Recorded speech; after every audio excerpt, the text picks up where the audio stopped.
चात्यदेशतारिणे वाञ्छाकल्पतरुभ्यश्च कृपा सिन्धुभ्यैव च पतितानां पावनेभ्यो वैष्णवेभ्यो नमो नमः। जय श्री कृष्ण चैतन्य प्रभु नित्यानंद श्री अद्वैत गदाधर श्रीवासवि गौर भक्त वृंद। हरे कृष्ण कृष्ण कृष्ण हरे हरे, हरे Ram Ram Ram Hare Hare. A very good morning to you, ladies and gentlemen. Good morning. Good morning. Let's do it better. A very good morning to you, ladies and gentlemen. Good morning. We can do much better. We are from India. A very good morning to you, ladies and gentlemen. It's a great pleasure, privilege and honor to be here this morning. And I want to express my gratitude to the Consulate General of India, New York, for organizing this International Yoga Day celebrations. My gratitude to Mr. Sandeep Chakravarti, the Consulate General. Of course, Vikas Khanna and Ms. Gaur Gopal, whom we heard. And of course, thank you all very, very much for being here this morning. I feel like I'm in India, although I'm in New York. I feel very much like I am a part of the Indian ethos. Wherever I travel in the world, can you guys there hear me? Can you listen to me? No? Can you hear me now? Okay, brilliant. Perfect. All I need to do is yell, not speak. That's when you can hear me. Now, pardon me? You can't see me? Okay. All right, let's do this. Can you guys see me now? Can you guys hear me now? Lovely. Thank you. Wherever I travel in the world, Indians are known for three very peculiar characteristics.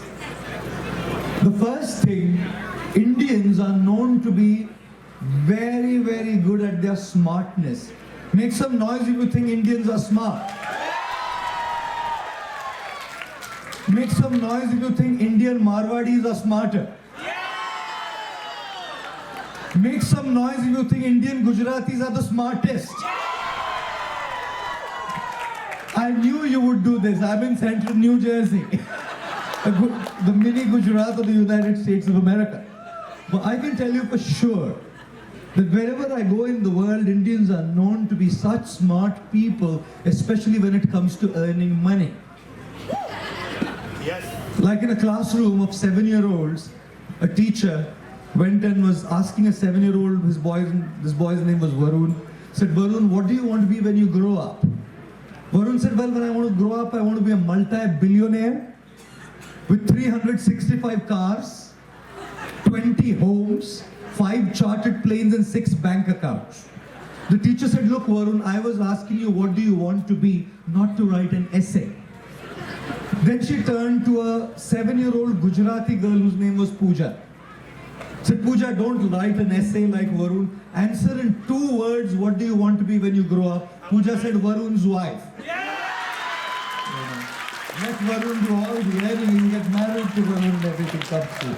Now believe me, hand on my heart, isn't it a fact that wherever Indians go, man, they are smart.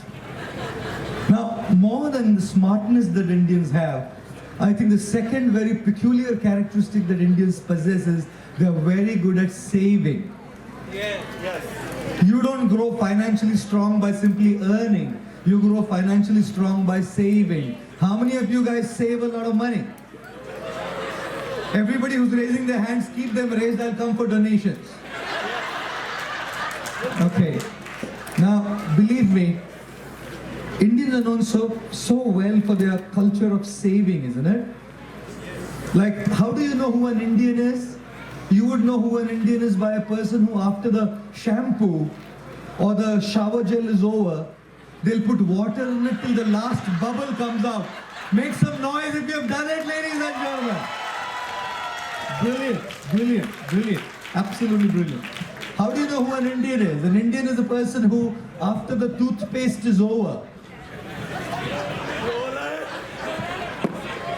You just roll it till the last part comes and you sing a song. Aja, aja. Doesn't come out. Doesn't come out. Yes. Smart in earning, expert in saving. But India is thirdly known today, fortunately or unfortunately, for its culture of spending. People spend a hell of a lot of money in buying the best brands of the world, thinking that the brands that they buy can make their life different. In fact, Will Smith once said, people spend the money that they don't have to buy the things that they don't need, to impress the people whom they anyways don't like. I'm kind of wondering what's happening, right? So everywhere I go in the world, I find these three S's of India. Indians are known to be the first S, smart. Indians are known to be the second S, they save. And Indians are known to be the third S, they spend, which is why all the brands have gone to India. The entire consumer culture has gone to India because people have the money to spend. But I do not think this is the peculiar characteristic of India. I do not think India and Indians should be simply known to be smart in earning money, smart in saving money, and smart in spending money. I truly do not think that's what India is known for, and that's what India is defined by. What is the peculiar characteristic of India? You know what? Every country has a USP. Like if I asked you what is the USP and speciality of Japan, what would you say? Technology. Technology, absolutely. If I ask you what is the USP of the Middle East, what would you say? Oil. If I ask you what is the USP of the United States of America, what would you say? McDonald's. He said McDonald's, my God. That was an answer, man. McDonald's. The USP of this country is liberty. That is why it's personified by the Statue of Liberty. You know? Statue of Liberty. And I believe every nation in the world also has a tourism tagline. Like what is the tourism tagline of Asia, Malaysia? Heart of Asia. Malaysia? Heart of Asia. Truly Asia. What's the tourism tagline of Thailand? One guy said massage. Not the tourism tagline, obviously. Not the tourism tagline of Thailand is not massage, obviously. The tourism tagline of Thailand is amazing Thailand. And then you have a neighboring country to India, very close to us. Very close, next door neighbor. They also have a tourism tagline. Their tourism tagline is Zindagi se pareshan, aiye Pakistan. This may be your last, have a blast. And you know what? India has a tourism tagline as well. Incredible India. Incredible India. Incredible India. Ladies and gentlemen, what makes your India so incredible? Your smartness, your saving, your spending. Spirituality. What makes India so incredible? It's the spirituality, the cultural heritage. The fourth S, the spiritual wisdom, not the damned ritualistic spirituality. Who cares a heck for that ritualistic spirituality? All the kinds of damned ritual which most of your American children don't care a damn for. Don't care a damn for. And I don't care a damn for such damned ritualistic spirituality who nobody understands what it is, nobody understands what the philosophy behind it, nobody understands what the rationale, sense behind it, and yet we keep doing it for the heck of doing it. India is not known for ritualism. Rituals are important, but that's not the USP of India. India is known for her spiritual wisdom, because it is wisdom that transforms life.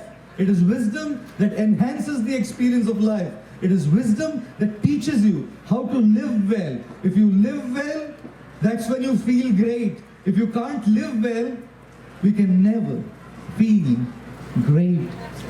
Which is why it is so crucial for each of us not just to deeply connect to that spiritual wisdom, which is our heritage, but simultaneously learn how to share that spiritual wisdom with everybody whom we meet.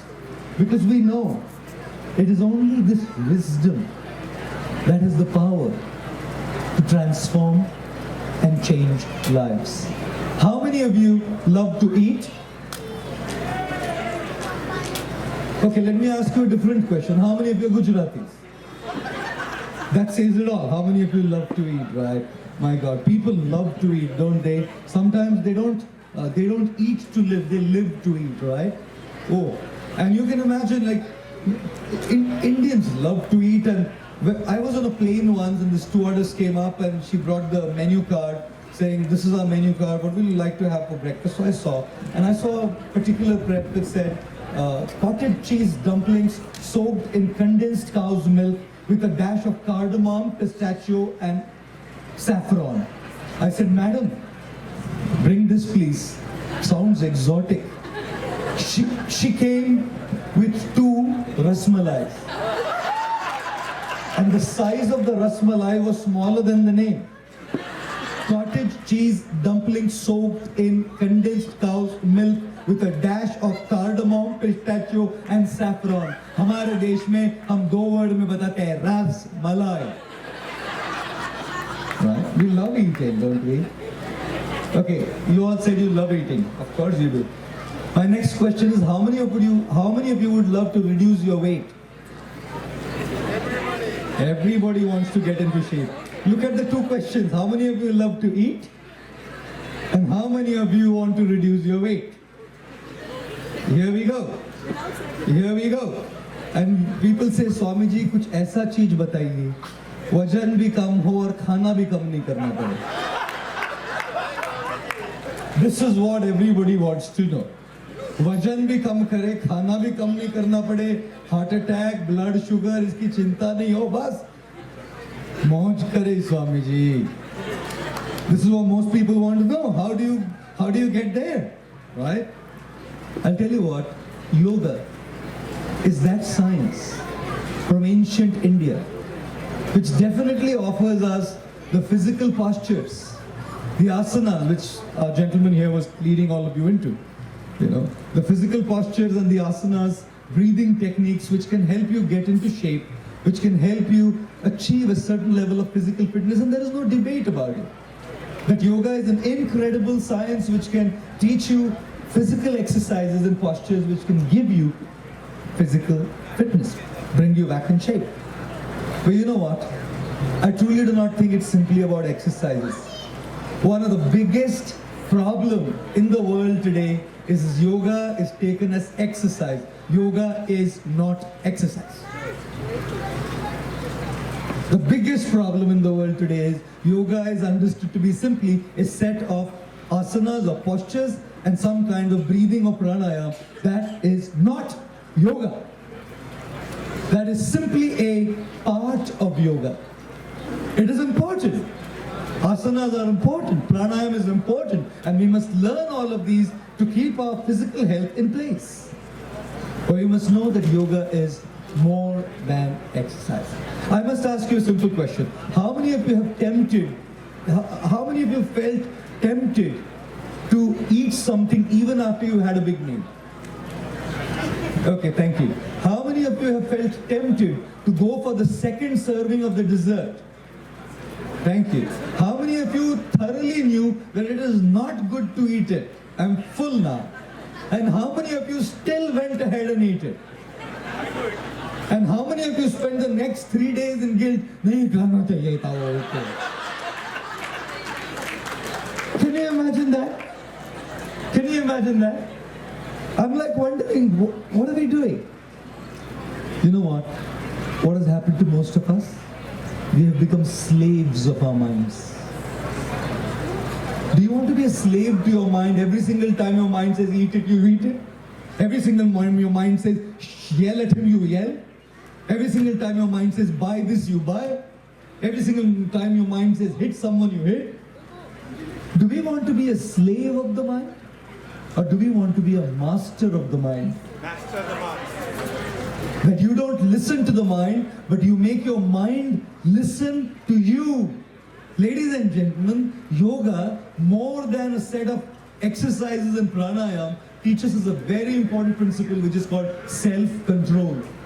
And when we are talking about self-control is about mastering your mind. It's not so much about how much you eat or how less you eat. Everybody falls to temptations every now and then, and it's okay. But if a temptation is an everyday stuff, in every aspect of our life, I think yoga has so much to do with learning the art of self-control. And self-control is about mastering your mind. When your mind feels like eat this, if you have self-control, you say no. If your mind says to you, yell at him, if you have self-control, you say no. Maturity means when to open your mouth and when to shut it up. You should know when to speak and when to keep that damn mouth shut. And you can only keep that mouth shut when you are in mastery of your mind, when you have self-control. Ladies and gentlemen, I truly feel yoga is that science which can help you beyond exercise and pranayama master your mind. And when you master your mind, exercise will be there, but you'll be in control of what you eat, you'll be in control of what you speak, you'll be in control of what you buy, you'll be in control of what you do, because your mind is not in charge, but you have taken charge of your life. Which is why yoga indeed is that science which helps you with self-control, and self-control helps you with physical wellness and mental wellness. How many of you live in a house? Oh, thank you. What a question that is, isn't it? Okay, how many of you live in a house which is like about $20 million worth? Okay, thank you, sir. Very honest. Very honest. Thank you, sir. Some guys are saying, "Arey, haath nahi uthane ka, nahi to nazar lagega." People will look at me and people, we don't want that for sure. You know what? If you have a nice house, would you invite anybody to come and stay in the house?